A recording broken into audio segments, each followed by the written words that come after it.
جی السلام علیکم. Today with شاہین سے میں ہوں سید شاہین عبداللہ. 1.5 مہینے کے لیے 2.5 مہینے کے لیے سی این جی بند کی جا رہی ہے. آج کی ایک بڑی خبر ہے. دوسری بڑی خبر ہے ایک آرڈیننس لایا جا رہا ہے جس کے ذریعے ارریگولر بلڈنگز جو کنسٹرکشن ہو چکی ہے ان ارریگولر بلڈنگ کو ریگولرائز کر دیا جائے گا کچھ جرمانہ لگا کر. دیکھیں کتنی قابل تصحیح بات ہے.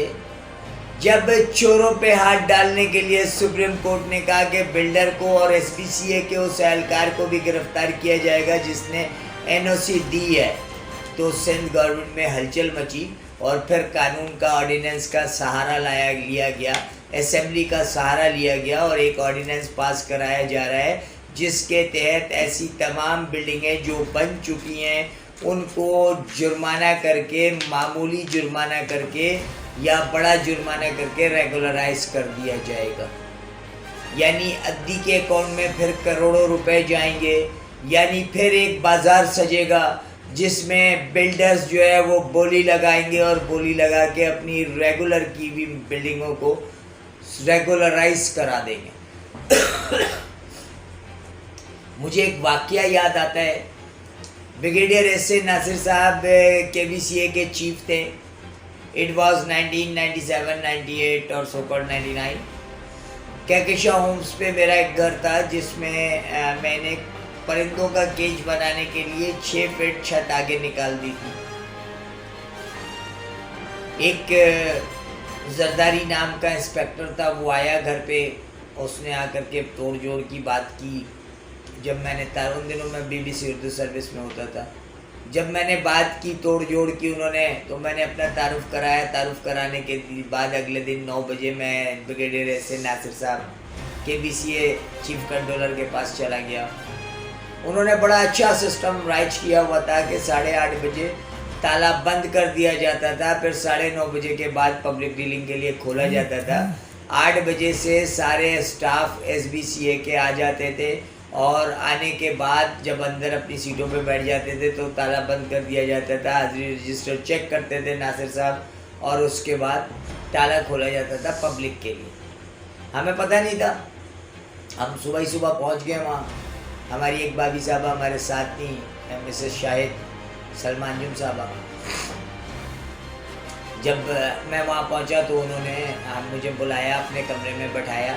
کہنے بھائی آپ ایک جرنلسٹ ہیں، ڈان جیسے اخبار سے آپ وابستہ ہیں، B B C Urdu service سے آپ وابستہ ہیں، آپ اس کا. میں نے کہا سر کوئی طریقہ بتائیں، اب تو شٹرنگ بھی لگ گیا ہے اور چھجا بھی ڈل چکا ہے، اس پہ چنائی بھی ہو گئی ہے. انہوں نے ڈپٹی کنٹرولر کو بلوایا جو اس علاقے کا کنسرن انسپیکٹر تھا، وہی جو آ کر کے بڑی رشوت مجھ سے ڈیمانڈ کر رہا تھا، اس کو بلایا. کہنے گے اس مسئلے کا ڈسپوزل بتاؤ. اس نے یہی لفظ استعمال کیا، سر اس پہ جرمانہ کر دیں، نقشے میں یہ شامل ہو جائے. 600 روپے کا جرمانہ کر دیا گیا مجھے. میں نے جا کے وہ بینک میں جمع کرایا. بینک میں جمع کرا کے انہیں لا کے دیا تو انہوں نے وہ چھجا میرے نقشے میں شامل کر دیا. بالکل وہی چیز سندھ گورنمنٹ کرنے جا رہی ہے. ایک آرڈیننس لا رہی ہے جس کے تحت ایسی تمام انلیگل کنسٹرکشنز جو ہیں وہ بحال ہو جائے گی.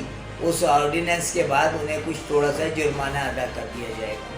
مقصد یہ بات جیسے ہی کورٹ نے، ہائی کورٹ سندھ نے، سپریم کورٹ آف پاکستان نے جیسے ہی منظور قادر کاکا سائی سرکار پہ کے افسران پہ جب ہاتھ ڈالنے کی باری آئی تو جناب مراد علی شاہ صاحب آرڈیننس کے ذریعے ان کو بچانے کے لیے کھڑے ہو گئے کہ بھائی اب آرڈیننس لایا جائے گا، ایسی تمام تجاوزات جو انلیگل بنی ہوئی ہیں ان کو ریگولرائز کیا جائے گا جرمانہ دے کر. یعنی جو فٹ بال گراؤنڈز پہ قبضہ ہو چکے ہیں، جو چائنا کٹنگ ہو چکی ہے، وہ سب اس آرڈیننس کی آڑ میں ریگولرائز ہو جائے گا. اور پھر ایک منڈی سجے گی پیسوں کی، ایس بی سی اے میں، کے بی سی اے میں، کورٹ میں. اور آپ دیکھیے گا کہ یہ تمام جو سندھی افسران ہیں یہ مزید اس آڑ میں بھی پیسے کمائیں گے.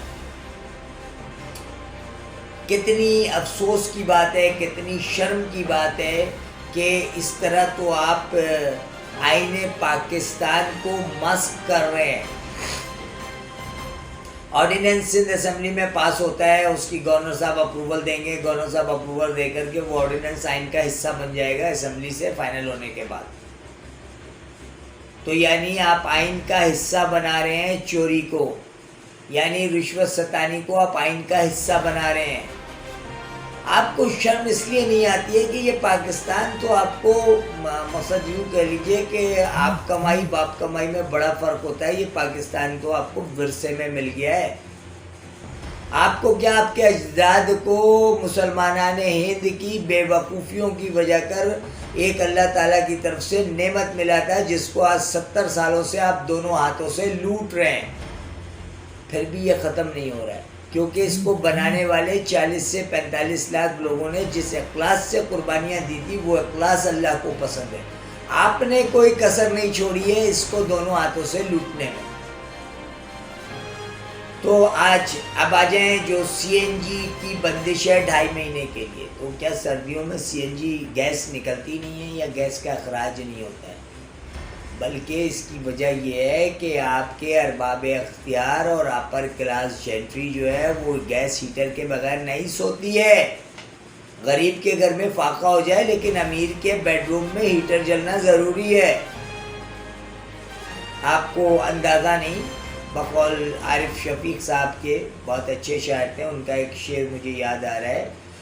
امیر شہر نے ہیرے سے خودکشی کر لی اور غریب شہر فاقے سے مر گیا. آپ کے بیڈ روموں میں آپ کی عشرت قداؤں میں ہیٹر گیس سے نہیں چلے گا, چاہے غریب کی گاڑی غریب کی لوڈنگ ٹرانسپورٹ روک دی جائے. آپ کے گھر میں ہیٹر چلنا ضروری ہے, تو اس لیے 2.5 مہینے کا لوڈ شیڈنگ کیا گیا ہے گیس کی. غریب عوام جو سارا دن بیچارہ غریب گاڑی چلاتا ہے اور شام کو 400 روپے اپنے بچوں کے لیے لے جاتا ہے اور لے جا کر کے ان سے بچوں کو کھلاتا ہے پلاتا ہے اسکولنگ کرتا ہے. آپ کی عیاشیوں کے نظر ہو رہا ہے وہ گیس اتنے ہی نکل رہی ہے, لیکن گیس کا استعمال ارباب اختیار اور اپر کلاس جینٹری میں زیادہ ہو جاتا ہے چونکہ یہ کم وقت ہیٹر بھی بیڈ روم ہیٹر بھی گیس سے ہی چلاتے ہیں.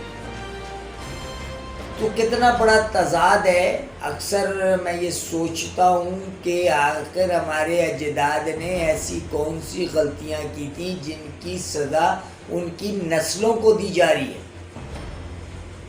تو وہ غلطیاں تھیں اپنے اسلاف کی قبروں کو چھوڑ دینا, اپنے اجداد کی جاگیروں کو چھوڑ دینا, اپنے بچوں کا اپنی اولادوں کا حق ختم کر دینا.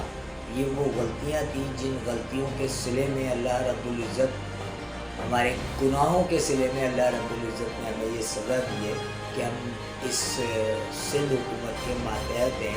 یہ سندھ حکومت جو پاکستان کے وفاق کو توڑنا چاہتی ہے, یہ سندھ حکومت جو آنے والے وقتوں میں مفتی بانی کا کردار ادا کرنا چاہتی ہے. اس سندھ حکومت کے ہمیں رحم و کرم پہ 3 کروڑ عوام کو چھوڑ دیا گیا. اس کی وجہ یہ ہے کہ فیڈرل گورنمنٹ ان سے لڑ نہیں سکتی ہے.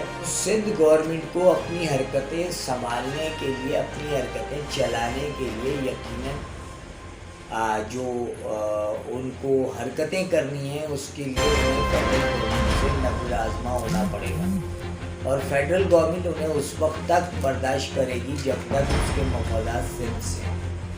ٹوڈے وتھ شاہین سے سید شاہین عبداللہ کو اجازت دیجیے.